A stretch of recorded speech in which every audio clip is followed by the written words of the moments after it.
Good afternoon and welcome to Aston Martin. My name is Peter Hughes. I'm the Vice Chairman of Friends of Hanworth Park House, and I'm here today with Steve Ordingham, who I'll introduce, who works here full time on the heritage and also on the customer liaison, but I'll let you explain more about that. But just Steve, what I'd like to ask you today is how Aston Martin, its history and its production, how that fits in to the history of Feltham and Hanworth Park House. Yeah, okay, well, nice to see you again, Peter. Basically, these two cars that we've got either side of us were built at Victoria Road in Feltham. And really for us, where Hanworth Park fits into our story is that after World War II, we had a bomb-damaged factory in Victoria Road, and David Brown had just bought Aston Martin, so the tractor maker David Brown bought the company and then bought Lagonda, which was based in Staines, and he needed a bigger site. So quite simply, he'd outgrown a small factory in Victoria Road, and just down the road, about a mile away, was Hanworth Air Park and vacant buildings left over from making aeroplanes. So that's really how we ended up being located in the perimeter of Hanworth.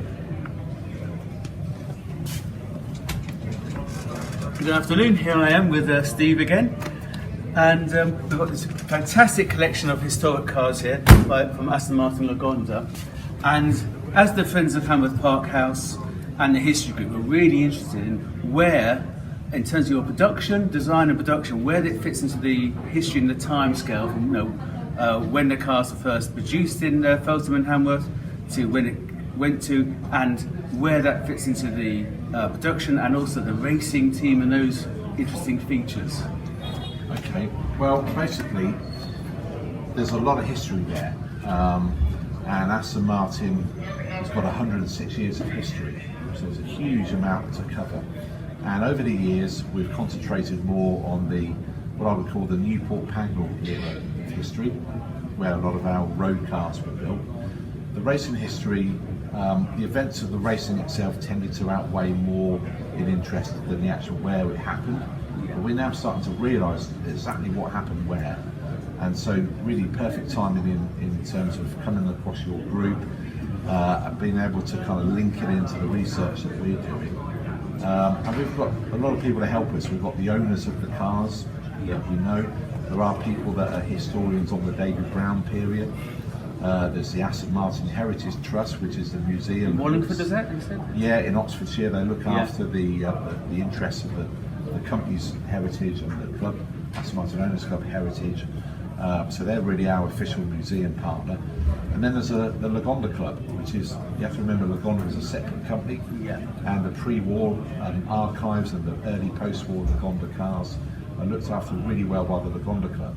So there's lots of people that we can all talk to uncover exactly what happened when, and really to find out more about what happened in the workshops that surrounded Hanworth Park House, and that's really interesting in itself. So as we look at these two cars here, I believe these are Feltham cars? Yeah, these were both built on Victoria Road, and in the pre-war era, the bodies were made by Bert Patelli's brother, who owned a coach building company next door to the Aston Martin factory. So over time those two businesses were really kind of dependent on each other, really. The other part of the history that's really fascinating and the collectors really love is the whole racing history, and especially that golden era during the 1950s people think about. 1959 Le Mans, for example. Can you tell us a bit about that? Yeah, well, Hanworth Park was where the racing team were based at the park. Engineering was also based there, so the two would have worked together very closely. And that was just in those buildings around the house itself? Yeah, absolutely, yeah. So all the famous 50s race cars for both Aston Martin and also the Lagonda race car, they would have been engineered and built at Hanworth Park. So really, just a stone's throw from the house, if you literally threw a stone, it would hit the foundations of those workshops.